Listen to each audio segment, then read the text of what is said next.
Have you ever wondered where money came from? It's not as simple as you might think. For a start, money didn't always exist. In fact, it's a relatively recent invention in the grand scheme of human history. In the beginning, there was no need for money. Ancient civilizations operated on a simple ledger system. If you had something I needed and I had something you needed, we'd exchange directly. This is what we call bartering.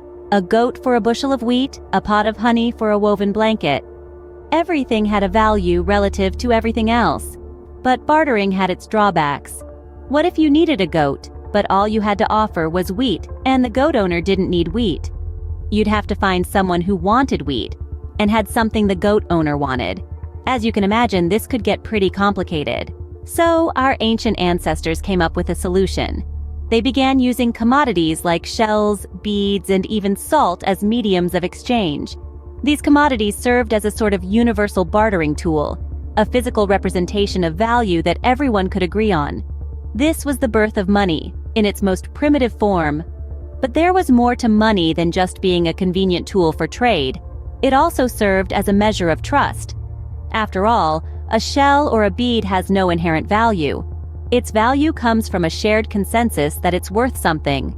If I trust that you'll accept my shells in exchange for goods, and you trust that someone else will do the same, then those shells become a valid form of money. This correlation between trust and the development of early monetary systems is crucial.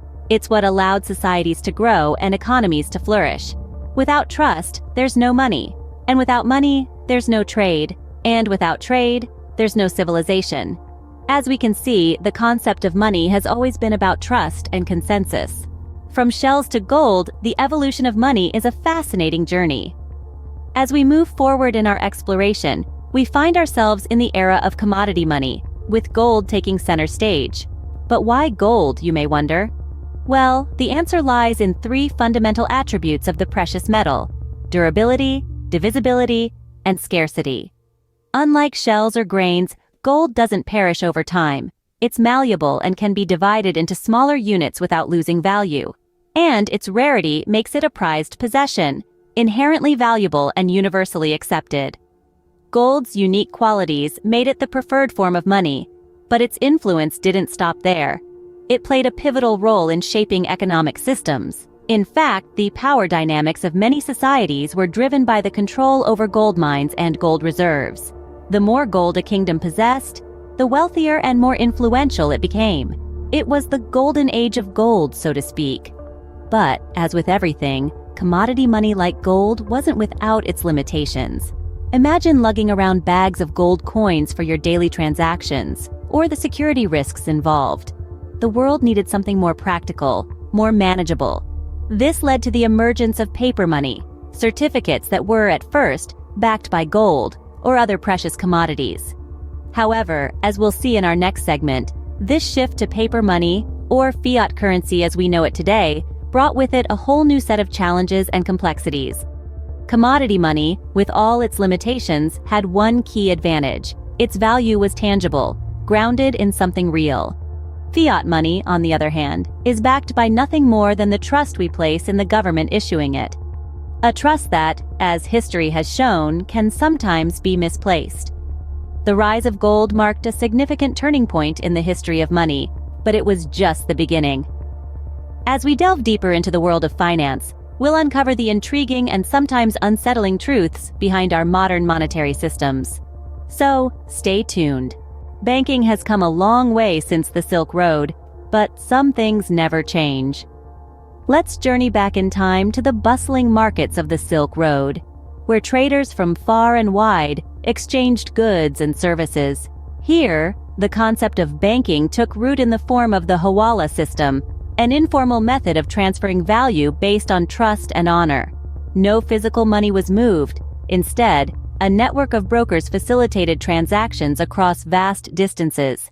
Fast forward to Renaissance Italy, where banking underwent a significant evolution. The introduction of double-entry bookkeeping, a system that records both credits and debits, revolutionized finance. This system, still in use today, increased accuracy, reduced fraud, and provided a clear snapshot of an individual or business's financial health.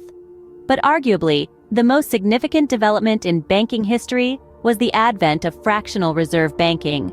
This system allows banks to lend out more money than they actually hold in their reserves, creating new money out of thin air. So, if you've ever wondered where banks get all that money to loan out, the answer is, well, they simply create it. And here lies the crux of the issue. While this system fuels economic growth by providing capital for businesses and consumers, it also has far-reaching implications for inflation and economic stability. Each new loan increases the money supply, reducing the value of existing money and leading to inflation. This means the money in your pocket buys less over time. Moreover, fractional reserve banking inherently carries the risk of bank runs.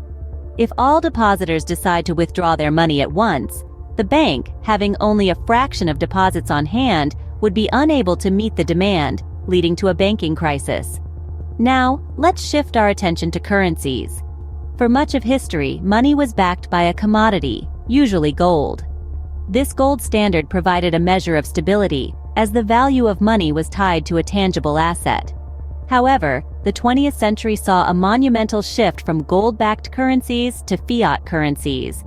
Fiat money has no intrinsic value and is not backed by any physical commodity. Instead, it derives its value from the trust and confidence of the people who use it. This shift paved the way for the rise of central banking, with institutions like the Federal Reserve in the United States given the power to control the money supply. Central banks can create money to stimulate the economy or withdraw money to prevent it from overheating. However, this power is not without its critics, who argue that it can lead to economic instability and wealth inequality. The evolution of banking has fundamentally transformed our economic systems, but at what cost? As we peel back the layers of banking history, we're left to grapple with the complex and often controversial realities of our financial systems. Behind the glitz and glamour of Wall Street lies a dark and sinister reality. Beneath the veneer of prosperity and wealth, the world of finance is shrouded in secrecy, manipulation, and hidden agendas. Central banks and financial institutions, the puppet masters of our economy, often employ tactics that maintain their control while compromising the financial health of the masses. These entities, with their labyrinthine structures and opaque operations, control the flow of money, often to the detriment of the average individual. Take inflation, for example. It's not merely a natural occurrence in an economy, but a tool used by central banks to manage monetary policy. While it's often sold as a necessary evil for economic growth, the hidden truth is that it erodes our purchasing power. Over time, the money in your pocket buys less and less, leading to a subtle yet steady transfer of wealth from the poor and middle classes to the rich. This is one of the key drivers of wealth inequality in our society. Then there's the concept of fractional reserve banking, a practice that allows banks to lend more money than they actually possess. This system, while integral to our modern economy, is inherently unstable. It breeds financial crises and perpetuates economic instability. But more than that, it's a tool for wealth creation for the banks, often at the expense of the average depositor. Fractional reserve banking also contributes to wealth disparity.